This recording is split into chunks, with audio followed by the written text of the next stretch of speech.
Break के बाद आपका खैर मकदम प्रोग्राम आप देख रहे हैं सलाम जी के दिल्ली के स्टूडियो से बराह रास्त एग्जीक्यूटिव एडिटर इशफाक गौहर के साथ। मैं हूं आपके साथ आसिफ रशीद। अब बढ़ते हैं आगे, बात जरा मुल्क के अंदर सियासी सरगर्मियों की भी करते हैं, जहां पर आज कल एक वज़ीर आला बने हिमाचल प्रदेश के अंदर। आज एक बार फिर से भूपेंद्र पटेल दूसरी मरतबा गुजरात के अंदर जिम्मेदारी संभालने जा रहे हैं। वज़ीर आज़म भी पहुंचे हैं, दीगर कुछ लीडरान भी गांधीनगर गुजरात पहुंच चुके हैं। एक तकरीब हो रही है। ये तो दो रियासतों के नताइज हमारे सामने थे, लेकिन जहां तक इस साल के इख्ताम की और नए साल के आगाज की बात है तो साल 2023 में यानी आइंदा बरस तकरीबन 10 से 11 रियासतों में असेंबली इंतखाबात हैं। अगर जम्मू कश्मीर को शामिल कर लिया जाए तो 11 बनती है, जम्मू कश्मीर को छोड़ दिया जाए तो तकरीबन 10 रियासतें और यूटीज ऐसी हैं जहां पर इंतखाबात मुल्क के मुख्तलिफ रियासतों में है। लेकिन बड़ी बात यह है कि यह खबर बताना या इस पर बात करना इसलिए ज़रूरी है क्योंकि महज 1.5 बरस रह गया है जब मुल्क के अंदर अप्रैल और मई का महीना साल 2024 का होगा, जब जनरल इलेक्शंस मुल्क के अंदर होगी। और 2024 के लिए सियासी मुबस्सरीन या जो पॉलिटिकल पंडित्स हैं वो मानते हैं कि ये जो 10 रियासतों के इंतखाबात हैं या जो इंतखाबी नताइज हैं वो एक तरह से यूनियन टेरिटरी के अंदर जो सूरत हाल होने वाली है, यूनियन टेरिटरीज और रियासतों के अंदर जो सूरत हाल होने वाली है या मुस्तकबिल क्या होगा, वो बहुत हद तक डिपेंड करेगा इन 10 रियासतों के असेंबली इंतखाबात पर जो मुख्तलिफ हिस्सों के अंदर साल 2023 में होने जा रहे हैं। यानी अगला साल जो है वो चुनावी साल होगा जी, और चुनावी साल को देखते हुए फिर 2024 में जनरल इलेक्शंस होंगे। यानी बैक टू बैक दोनों ईयर्स के अंदर 2023 और 2024 के अंदर चुनाव होंगे। और जहां एक तरफ से आसिफ ने आपको पहले ही बताया कि गुजरात के अंदर जिस तरीके से दोबारा से भारतीय जनता पार्टी ने अपने झंडे गाड़े हैं, उसके बाद अब चुनाव जो है वो असेंबली के होने हैं जी। राजस्थान के अंदर इंतहाई अहम रियासत है, उसके बाद छत्तीसगढ़ के अंदर 2023 में चुनाव होना है, मध्य प्रदेश के अंदर 2023 में चुनाव होना है, कर्नाटका के अंदर शेड्यूल चुनाव 2023 का है, तेलंगाना के अंदर 2023 में चुनाव होना है, और नॉर्थ ईस्ट त्रिपुरा, मेघालय, नागालैंड और मिजोरम के अंदर 2023 के आखिर तक चुनाव होने हैं। और अगर सरकार का मन रहा और इलेक्शन कमीशन और सरकार के बीच तालमेल बना तो जम्मू कश्मीर को भी आप 2023 में जोड़ कर देख सकते हैं। लेकिन अभी उस सिलसिले में कोई भी सिलेक्टेड डेट नहीं है। लेकिन जो टेंटेटिव डेट्स इलेक्शंस की है वो मिजोरम है, नागालैंड है, मेघालय, त्रिपुरा, उसके साथ तेलंगाना, कर्नाटका, मध्य प्रदेश, राजस्थान और छत्तीसगढ़ रियासतें हैं जहां पर 2023 में इंतखाबी दंगल आपको देखने को मिल सकता है। राजस्थान और छत्तीसगढ़ को जब आप देखेंगे तो यहाँ पर कांग्रेस और बीजेपी का आपको बराह रास्त मुकाबला भी देखने को मिलेगा। तेलंगाना और नॉर्थ ईस्ट के अंदर सूरत हाल कुछ अलग अलग से भी है, रीजनल फोर्सेस भी अपनी अपनी जगह पर काम कर रहे हैं। ताहम बड़ा सवाल ये है, मुबस्सिरीन के मुताबिक जो 2023 में सिक्का उछालकर टॉस जीतकर बैटिंग करके जीत दर्ज करवाएगा, यानी जो इस बड़े वन डाउन और जो इस बड़े मैदान के अंदर वोटिंग के जरिए से जीत को यकीनी बनाया जाएगा, उसके लिए 2024 की राहें कहीं ना कहीं आसान हो सकती है। अब याद रखिएगा, कल वज़ीर आज़म साहब ने जब गोवा के लिए एयरपोर्ट का इनॉग्रेट किया गया था तो क्या कहा, 70 साल में जी 70 एयरपोर्ट बने और पिछले 5-6 साल में 70 से ज़्यादा एयरपोर्ट बने। तो कहीं ना कहीं प्रोग्रेस कार्ड को अब लाने की कोशिश की जा रही है, प्रोग्रेस रिपोर्ट को सामने रखने की कोशिश की जा रही है ताकि आवाम को याद रहे और 2024 के जनरल इलेक्शंस आते आते आवाम पूरी तरह से गियर अप हो जाए चुनाव के लिए। तो याद रखिएगा 2023 में कमोबेश 11 रियासतें बशमूल जम्मू कश्मीर अगर इंतखाब होगा, और अगर जम्मू कश्मीर नहीं होगा जो शेड्यूल्ड है इलेक्शन कमीशन की तरफ से, तो 10 रियासतों के अंदर अब चुनाव देखने होंगे 2023 में, और मार्च से यह सिलसिला शुरू हो जाएगा। चलिए अब आगे बढ़ते हैं, बात जरा अदलिया की भी करते हैं और उसके बाद एक और अहम मामले पर आएंगे जो हम और आप सबकी जिंदगियों से जुड़ा हुआ है। कैसे खतरात सरमा के दौरान मुसलसल बढ़ते जा रहे हैं उस पर बात करेंगे और माहिरीन की राय क्या है वो भी आपके सामने रखेंगे। लेकिन बात जरा एक पार्लिमानी पैनल की भी करते हैं, चूंकि सरमाई इजलास भी चल रहा है और अदलिया के हालात पर तशवीश का इजहार इस पैनल की जानिब से किया गया है। बिलखुसूस मुल्क के मुख्तलिफ रियासतों और मरकज के ज़ेर इंतज़ाम इलाकों में जो इस वक्त हाई कोर्ट्स के अंदर असामियां खाली हैं, 300 प्लस ऐसी सीट्स हैं जो वैकेंट पड़ी हैं। 25 हाई कोर्ट्स में। और ये जो 25 की 25 असामी, ये 330 जो असामियां हैं, ये तमाम की तमाम जजों की है। और पैनल ने कैसे इस पर हुकूमत पर नाराजगी और अफसोस का इजहार किया, ये कहते हुए कि आप खुद ऐसी सूरत हाल पैदा कर रहे हैं कि हुकूमत और अदलिया आमने सामने आए, डेडलॉक बना है, यह अफसोसनाक है। और ये जो तनाज़ा चल रहा है हुकूमत और पैनल्स के दरमियान, या जो हुकूमत और जो सुप्रीम कोर्ट के कॉलेजियम को लेकर, उसके बीच ये बयान सामने आना हुकूमत पर एक तरह से ये दबाव माना जा रहा है। क्योंकि एग्जीक्यूटिव ये जो एग्जीक्यूटिव और अदलिया है, उससे क्लियरली इस पैनल ने कह दिया है, ये पार्लियामेंट का एक पैनल था जिसको ये जिम्मेदारी दी गई थी एक तरह से कि आप देखिएगा कि कहां पर हमारे पास इस वक्त कितनी कमी है, जजेस कहां पर सबसे कम पड़ रहे हैं, जिसकी वजह से पेंडिंग केसेस जो है कोर्ट्स के अंदर वो एक दबाव महसूस करवा रहे हैं। हुकूमती इदारों को तो करवाते ही हैं, लेकिन साथ साथ अदलिया के लिए भी एक बड़ा बोझ बने हैं।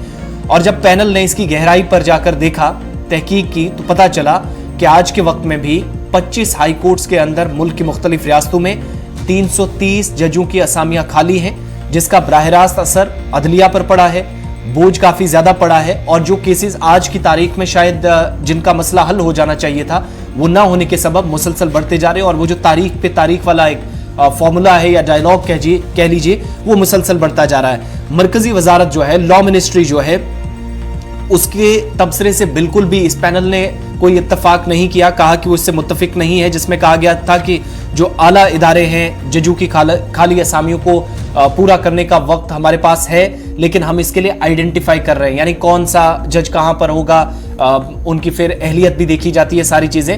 मगर ये जो पैनल था, इसने क्लियरली मेंशन कर दिया है कि चाहे वजारत कानून हो या जो लॉ मिनिस्ट्री है, उसकी जो जिम्मेदारियां थी वो उसको निभाने में नाकाम साबित हुई है। और जो तबसरे मुसलसल, चाहे वो पार्लियामेंट के अंदर किए जाते हों या पार्लियामेंट से बाहर किए जाते हों, आप 330 जजों की तकर्री पर जवाब देने के बजाय अलग अलग किस्म के तबसरे करते हैं, अलग अलग किस्म के दलाइल पेश करते हैं, जो कहीं पर भी हम इससे इत्तफाक नहीं कर सकते। ये पैनल की तरफ से इसमें कहा गया है। दूसरा ये कि इन टाइम, यानी अगर आपने एक डेडलाइन तय की हुई है साल 2023 मार्च के महीने तक, साल 2024 अप्रैल के महीने तक आपके पास इन 330 जजों में से कम 150 जज होने चाहिए, तो फिर इसके मुताबिक काम क्यों नहीं हुआ? 2018 का हवाला भी सरकार को दिया गया, एक वजारत की तरफ से एक बयान आया था जिसमें कहा गया था कि 1.5 साल के दौरान अपने इतने जजों की तकर्री मुख्तलिफ हाई कोर्ट्स में लानी है। लेकिन पार्लिमानी पैनल के मुताबिक हाई कोर्ट्स में जो खाली असामियां हैं वो इस वक्त एक दायमी मसला बन गया है। इससे निपटने के लिए आउट ऑफ द बॉक्स जाकर इस वक्त सोचने की जरूरत है।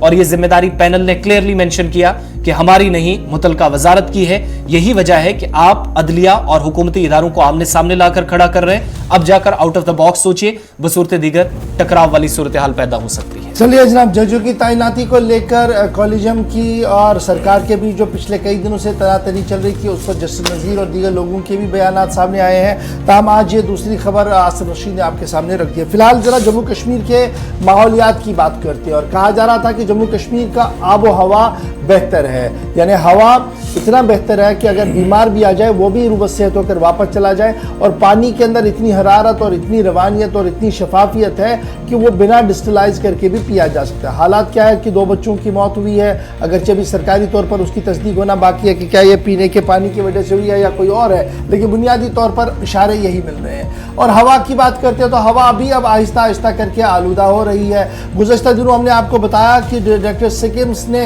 एक बड़ा इंकिशाफ करते हुए इस बात की वजाहत की कि लाखों लोग किस तरीके से जम्मू कश्मीर के अंदर दम घुटने की वजह से मर रहे हैं, क्योंकि दम घुटू हवा जो है वो बन रही है, जहर आलूदा हवा जो बन रही है। इस बीच अब खबर ये आ रही है कि मजीद इसमें तहकीकात सामने आ रही है और तहकीक के मुताबिक इलेक्ट्रिसिटी, कोल, केरोसिन और दीगर पोल्यूशन की वजह से भी हज़ारों की तादाद में लोगों की मौत जो है वो सालाना जम्मू कश्मीर के अंदर हो रही है। 3000 से ज़्यादा लोग मरे हैं जी इंडोर पोल्यूशन की वजह से। उसके साथ साथ ये स्टडी जब हुई थी, ये जब सर्वे किया गया था, ये 2017 का सर्वे है और इस सर्वे के अंदर ही इस बात की वजाहत कर दी गई थी कि किस तरीके से जम्मू कश्मीर के हालात जो है वो बन रहे हैं और बिगड़ रहे हैं। 10,497 लोग मुख्तलिफ अमराज की वजह से मर चुके हैं, 5,822 उसमें एयर पोल्यूशन, 3,497 लोग जो है वो डोमेस्टिक पोल्यूशन की वजह से, और इस तरीके से ये पोल्यूशन का मामला जो है वो इंतहाई खतरनाक रुख जो है वो इख्तियार कर रहा है। सीधे श्रीनगर चलेंगे, मजीद डॉक्टर, मुआलिजीन और जो तहकीक कर रहे हैं लोग हैं वो क्या कुछ कर रहे हैं इसको समझने की कोशिश करेंगे। फैसल, गुज़श्ता दिनों एक बॉम्बशेल गिराया, एक बड़ी बात बताई डॉक्टर सिकिम्स ने, जिसके बाद कई डॉक्टर इस पर चिमे गोइयाँ करते रहे। कुछ लोगों ने कहा कि शायद डॉक्टर साहब का ज़ाती तजुर्बा है, कुछ लोगों ने कहा कि हाँ वाक़ईतन इस तरीके के हालात है। लेकिन अब जो खबर आ रही है कि जनाब वो तो एक सिर्फ आउटलाइन खींची गई थी डॉक्टर सिकिम्स की तरफ से कि कितने हजार लोग मारे जा रहे हैं। आप जो खबर अभी थोड़ी देर पहले हमने जो अपने नाजरीन को बताई, ब्रेकअप बताइएगा क्या कुछ उस स्टडी रिपोर्ट के अंदर है, और क्या 2017-18 के बाद भी कोई स्टडी रिपोर्ट हुई है या इसी को बेसलाइन बनाते हुए बातें जो है वो अभी भी की जा रही है?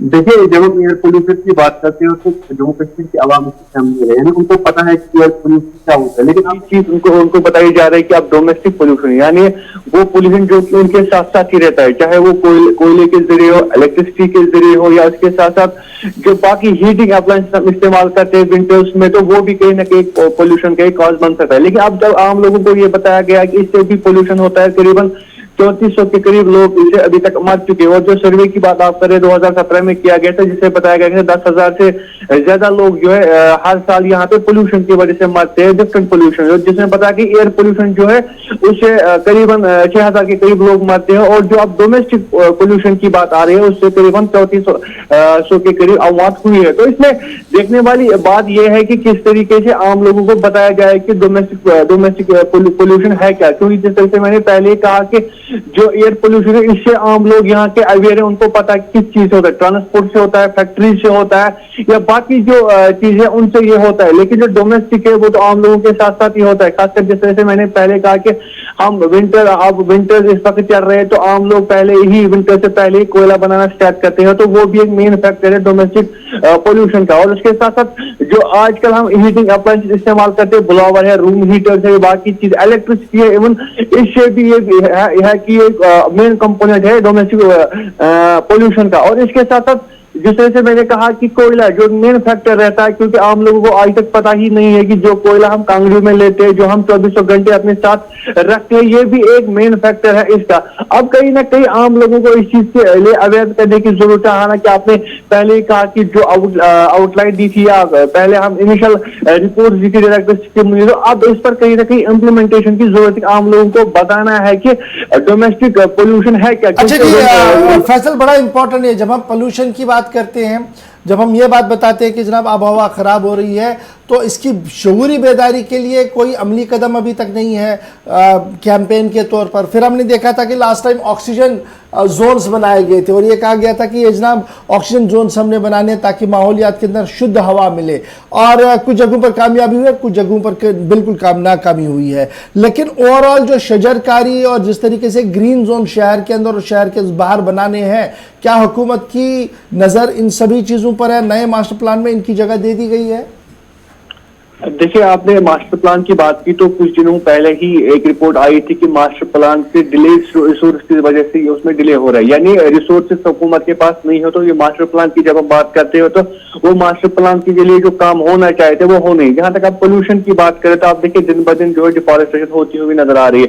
खासकर श्रीनगर की बात करें आपको मुश्किल से, आप अगर सिविल लाइन्स की बात करिए या बाकी एरियाज की बात करें तो कहीं ना कहीं आप कहीं पर भी आपको पेड़ नहीं दिखाई देगा, क्योंकि लगातार रोड्स बनाई जा रही है, बिल्डिंग्स बनाई जा रही है, रिहायशी मकान बनाए जा रहे हैं। तो कुल मिलाकर हम बात करें डिफॉरेस्टेशन जो है वो आज भी पीक पर है। लेकिन अब जहां तक हमने आम लोगों में बेदारी की बात की तो वो भी कहीं ना कहीं लैग किया। अगर गवर्नमेंट के अगर इस वक्त जो रिपोर्ट आई है कि डोमेस्टिक पोल्यूशन है, घरों से पोल्यूशन होता है, अस्थमा की बीमारियां होता है, ये होती है, लंग्स बीमारियां होती है, तो इसके लिए अब अवेयरनेस की जरूरत है। स्पेशल कैंप्स निकाल करना है, स्कूलों में इस चीज की अवेयरनेस करनी है। उसके साथ साथ जो बाकी आंगनबाड़ी सेंटर्स है वहां पे लोगों को बहुत शुक्रिया जी फैसल हमारे साथ ज्वाइन करने के लिए और डिटेल्स शेयर करने के लिए। जी आसिफ।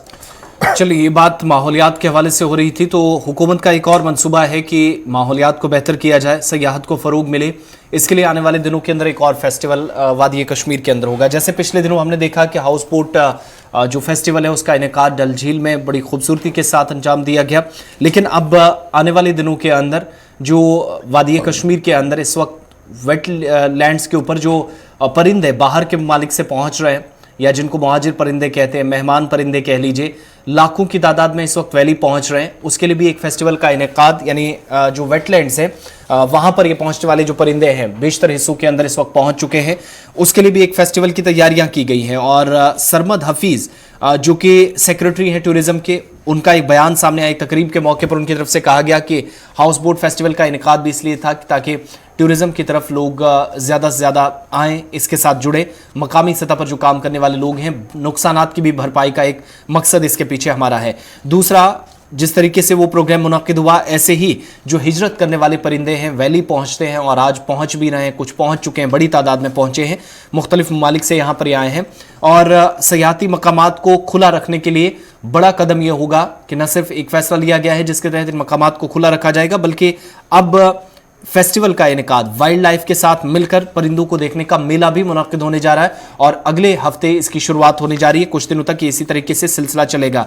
वहीं उनके मुताबिक पहलगाम, गुलमर्ग के साथ साथ दूध पथरी, यूसमर्ग और सोनमर्ग के मकामात पर भी सर्दी के पूरे आयाम में इनको न सिर्फ खुला रखा जाएगा, बल्कि सयाहती एतबार से जो मुमकिन इकदाम उठाए जा सकते हैं वो भी उठाए जाएंगे। और सबकी नजरें अब एक और फेस्टिवल पर, जहां पिछले दिनों हमने देखा कि हाउस बोट फेस्टिवल का इनेकाद कराया गया, हालांकि कम वक्त के लिए हुआ, कुछ लोगों की तरफ से कहा गया कम से कम वीक या 2 वीक का ये प्रोग्राम होना चाहिए था टूरिज्म डिपार्टमेंट की तरफ से, लेकिन साथ ही यकीन दहानी ये करवाई गई है कि अब इसी तर्ज पर महकमा वाइल्ड लाइफ के साथ मिलकर इस हफ्ते नहीं बल्कि अगले हफ्ते एक बड़ा प्रोग्राम, एक बड़ा मेला शुरू होने जा रहा है, जिसमें जो बाहर से आने वाले परिंदे हैं उनको लोग देख सकेंगे, लुत्फ अंदोज हो सकेंगे वैली के अंदर। और ये टूरिज्म डिपार्टमेंट सारा काम कर रहा है। लेकिन जो 5 बड़े मकामात, अहम मकामात, सर्दियों में काफी परेशानी रहती थी, इस बार डिपार्टमेंट ने फिर से वादा कर दिया है। बीच बीच में जो परेशानी आती थी बर्फबारी के दौरान, खासतौर से गुलमर्ग है, दूध पथरी है, यूसमर्ग और सोनमर्ग, ज्यादा से ज्यादा कोशिश होगी कि रास्ते बर्फबारी के बीच भी खुले रहें, लोगों की रसाई आसान हो और टूरिस्ट आसानी से इन 4 से 5 मकामात पर जा सके। इसके लिए भी एक बार फिर से वादा टूरिज्म डिपार्टमेंट के जिम्मेदारान की जानिब से कर दिया गया है। चलिए जनाब, बढ़ते हैं जी फटाफट से आगे। इसके बाद एक छोटा सा ब्रेक भी हमने लेना है, लेकिन बात ज़रा मशरकी लद्दाख और सिक्किम की भी आपको बताते चले, क्योंकि सरकार इंतहाई फूक फूक कर कदम उठा रही है और हर एक चीज़ का जवाब जो है वो दिया जा रहा है। और वजारत दिफा की तरफ से इस वक्त की अहम और बड़ी खबर जो सामने आ रही है कि भारत की तरफ से नए ड्रोन्स यूनिट्स जो है वो लगा दिए गए सर्वेलेंस के लिए ईस्टर्न लद्दाख यानी मगरबी लद्दाख और सिक्किम के उन इलाकों के अंदर जहां पर चीनी सरहद बिल्कुल पास में है। नए ड्रोन्स का अमल दखल और ये अनमैन आर्म्ड व्हीकल जो है ये मिशन को 24/7 जिंदा रखने के लिए कोशिशें हैं। यानी मिशन क्या है जी, हमने पूरी नज़र रखनी है, गहरी नज़र रखनी है, तो उसके लिए ये 48 आवर 48 घंटों के लिए आपका हिमायती तौर पर ये ड्रोन जो है वो हवा में चलता रहेगा, देखता रहेगा कि क्या कुछ नकलामल जो है वो हो रही है। अपग्रेड जो हो रहे हैं जी उसमें कोई हैम्परिंग नहीं होगी, कोई टेम्परिंग नहीं होगी, और साथ साथ ग्राउंड स्टेशन और कोऑपरेटिव जो ऑपरेशनल यूनिट्स हैं वो आपस में तालमेल बनाएंगे इन्हीं निगरान ड्रोन्स की तरफ से। ऑनगोइंग मिलिट्री स्टैंड ऑफ इस वक्त चल रहा है जी चीन के साथ, और भारत ने अपनी स्ट्रेंथ को मजीद मजबूत करने के लिए सर्वेलेंस कैपेसिटी को बढ़ा दिया है। लाइन ऑफ कंट्रोल और ईस्टर्न लद्दाख सिक्किम्स के अंदर मजीद ड्रोन्स की नस्ब करने का फैसला ले लिया गया है। और ये बात साफ हो रही है कि सरकार चीन के मामले में कितना संजीदा नजर आ रही है। चीन के साथ पिछले कई दौर की बातचीत हुई थी, ताहम पिछले 2 दौर के दौरान कोई भी पेशरफ्त नहीं हुई है। और अब ये सूरत हाल सामने आ रही है कि जहाँ लगातार ये खबरें आ रही है कि सरहद पार चीन की तरफ से नए नए प्रोजेक्टों को हाथ में लिया जा रहा है, अस्पतालों और फ्लाइंग स्टेशंस को बनाया जा रहा है। वहीं पर सरकार ने अब इन सभी मामलों पर नज़र रखने के लिए बाज़ाब्ता तौर पर यह फैसला लिया है कि ड्रोन्स को इस्तेमाल में लाया जाएगा, और बाज़ाब्ता तौर पर जो एग्रीमेंट साइन हुआ है उसी से एग्रीमेंट को आगे बढ़ाया जाएगा। ड्रोन कंपनीज के साथ ड्रोन को लाकर सरहदों पर तैनाती के लिए लगा दिया जाएगा। चलिए जनाब, यहाँ पर ये एक छोटा सा ब्रेक हम ले रहे हैं। ब्रेक के उस पार आएंगे तो आपको बताएंगे कि जम्मू सूबे के लिए खुशी का मौका क्यों है, क्यों क्या कुछ होने जा रहा है। फिर आपको बताएंगे कि भारत जोड़ो यात्रा अब आहिस्ता आहिस्ता करके अपने इख्तिताम की ओर आ रही है, और भी कुछ मजीद खबरें आपके सामने रखेंगे। उम्मीद है कि आप हमारा साथ देंगे। मिलते हैं एक छोटे से तिजारती वक्फे के फौरन बाद।